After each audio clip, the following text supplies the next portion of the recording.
Bienvenue dans cette nouvelle édition du Morning News. Au sommaire, climat de tension préélectorale grandissante au Sénégal.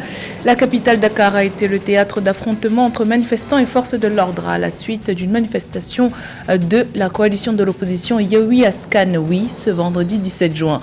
Des violences qui ont fait 3 morts.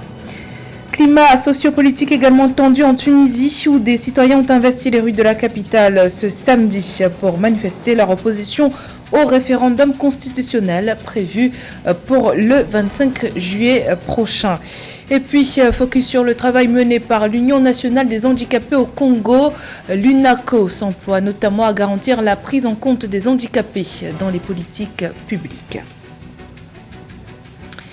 Mais tout d'abord, comme convenu lors d'un sommet extraordinaire tenu à Accra il y a un peu plus de 2 mois, la force d'intervention militaire de la CEDEAO débute sa mission en Guinée-Bissau ce lundi 20 juin. Le 25 mars, l'institution sous-régionale a en effet approuvé l'envoi d'une force d'appui à la stabilisation du pays.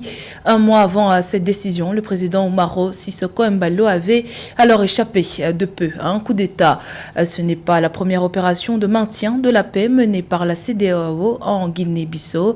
En avril 2012, l'organe avait déployé une force pour la stabilité et la sécurité après le coup d'État qui avait renversé le Premier ministre Carlos Gomes Jr.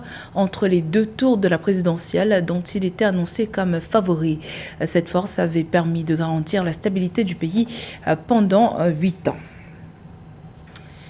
La scène politique sénégalaise est en pleine ébullition. Vendredi 17 juin, une manifestation organisée par Yewwi Askan Wi, principale coalition de l'opposition, a dégénéré, faisant 3 morts et 11 blessés. À l'origine des tensions, la décision du ministère de l'Intérieur de rejeter la liste nationale de la coalition, l'excluant ainsi des élections législatives du 31 juillet prochain. Un rejet qui a été validé par le Conseil constitutionnel après les recours de la principale coalition d'opposition au régime du président Macky Sall. Notons que cette décision revient à écarter des législatives certaines des figures de l'opposition, dont Ousmane Sonko, 3e de la présidentielle de 2019 et candidat déclaré à celle de 2024. Philomène Tina.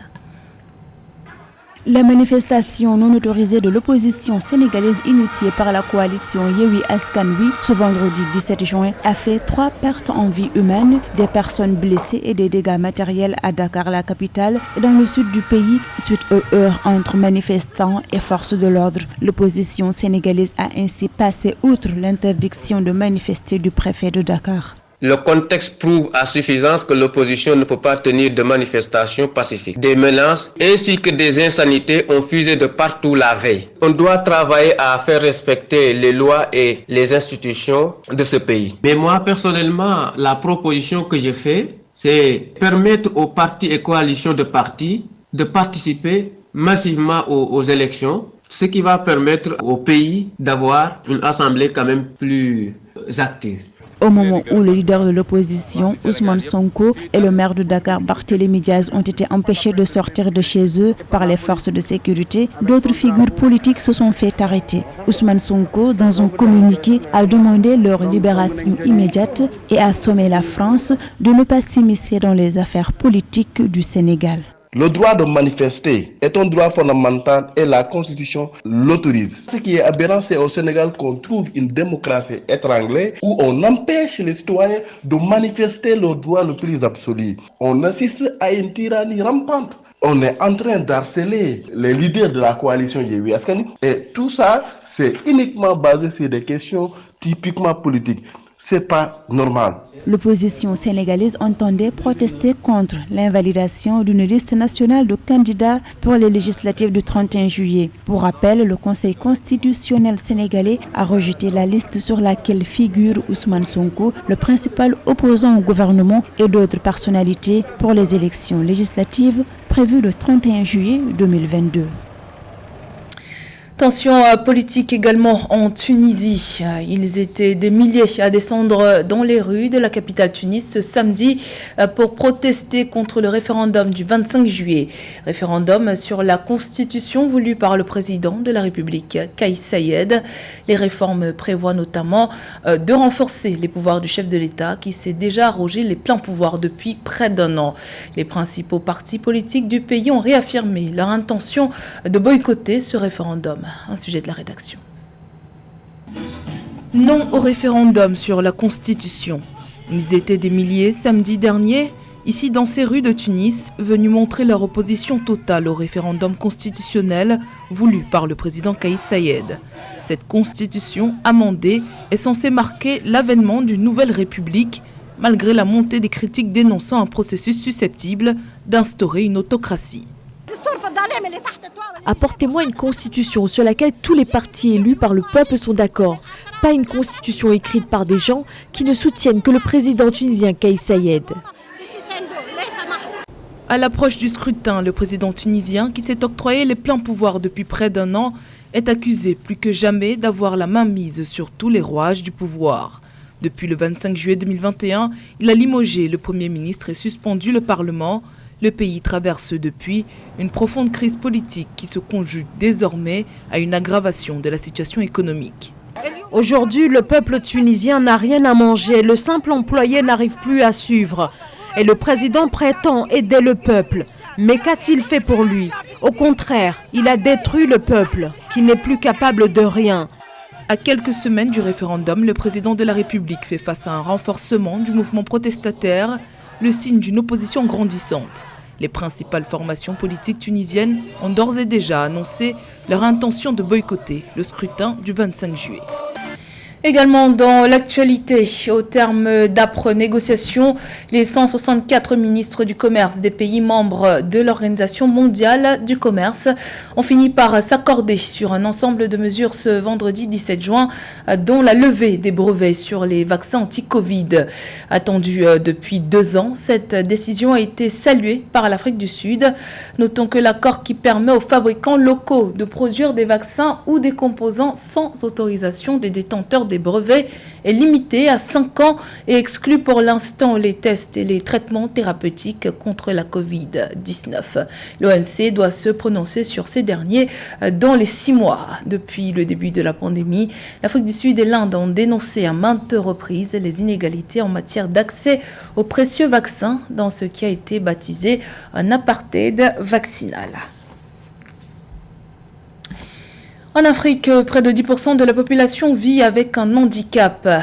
Sur le continent, les handicapés vivent souvent dans des conditions difficiles. Peu de projets de développement les prennent en considération. Au Congo, l'Union nationale des handicapés lutte pour obtenir les services qui garantiront leurs droits et leur dignité. Reportage signé d'Eva Panzo.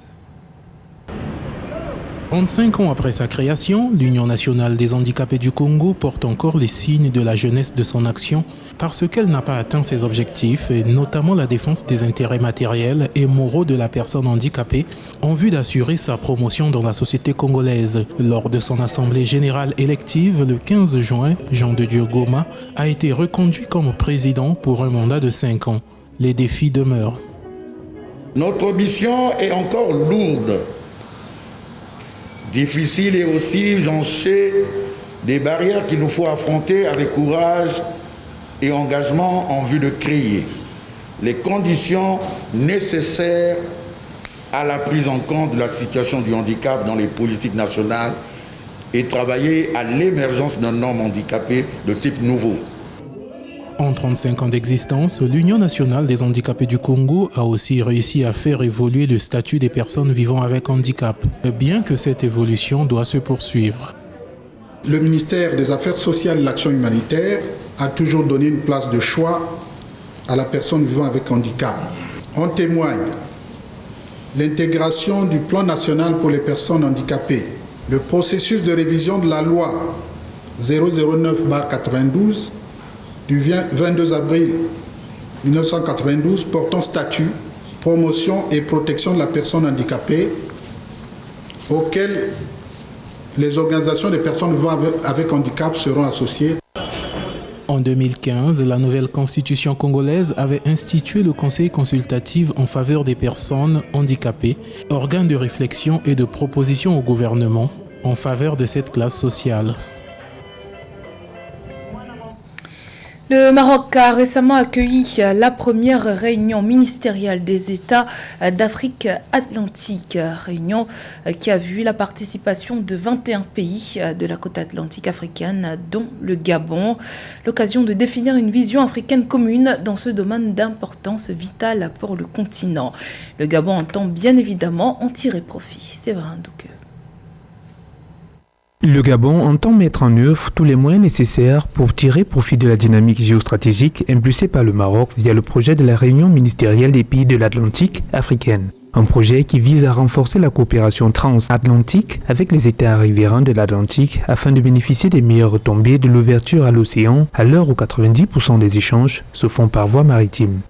Il est ici important de rappeler que 90% des échanges commerciaux et économiques du monde se font à travers la mer. Le Gabon est un pays qui a une façade maritime de plus de 800 km. Notre économie dépend essentiellement de ces trafics maritimes qui jouent un rôle prépondérant dans notre économie. Une réunion telle que celle-ci est extrêmement importante pour nous. Les enjeux pour nous sont cruciaux et importants.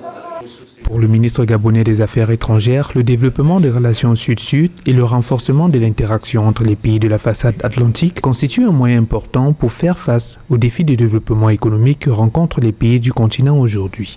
Si la Covid-19 nous a servi de leçon, elle peut nous servir aussi de guide et de boussole pour pouvoir nous permettre de développer une collaboration et une coordination et une coopération sud-sud afin d'être autonome et indépendant des économies exogènes à notre environnement. Nous devons apprendre beaucoup de ce qui s'est passé. Nous devons développer cette coopération, cette collaboration sud-sud qui permettent de créer une certaine résilience de nos économies. Pour agir collectivement, le Gabon a adopté la déclaration de Rabat au terme de la réunion ministérielle des États de l'Atlantique tenue à Rabat au Maroc le 8 juin 2022, laquelle souligne de communier les efforts à travers une coordination des actions en vue de répondre aux impératifs de sécurité et de développement durable. La sécheresse, un fléau qui continue de s'abattre sur le Sahel. Connu pour son désert et son climat sec, la Mauritanie n'est pas épargnée. Faute de précipitations, le pays fait face à une désertification de son agriculture depuis 30 ans. Dans la région de Guidimaka, le programme financier des Nations Unies pour le développement agricole a mis en place un projet local pour faire face à cette problématique. Océane Kwasi. Combattre la sécheresse, un défi considérable pour l'agriculture mauritanienne. Dans l'extrême sud du pays, à Guidimaha, les précipitations se font de plus en plus rares. La région aurait perdu un quart de sa pluviosité en 30 ans, selon les Nations Unies. Une difficulté pour les agriculteurs locaux qui dépendent fortement de l'agriculture pluviale, sans laquelle ils doivent faire face au rétrécissement des superficies agricoles. Les aléas liés au volume de pluviométrie qui provoquent des effets négatifs sur le sol en termes de ravinement, en termes de dégradation, ont fait que donc, suite au rétrécissement de ces superficies, la production s'est vue réduite sensiblement. Pour remédier à la situation, le Fonds international pour le développement de l'agriculture a mis en place un projet local censé favoriser l'approvisionnement en eau. À l'aide d'infrastructures et de matériaux adaptés, certains agriculteurs ont désormais la possibilité d'assurer la bonne gestion de leurs récoltes. Ce projet nous aide avec les machines d'irrigation et les pompes de réservoirs d'eau.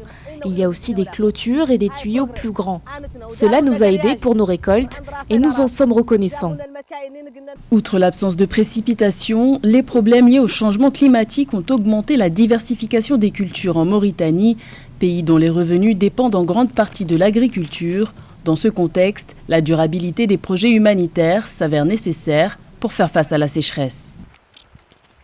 C'était le journal de la rédaction. Merci pour votre fidélité. Dans un instant, une nouvelle édition de l'actualité sur Africa 24.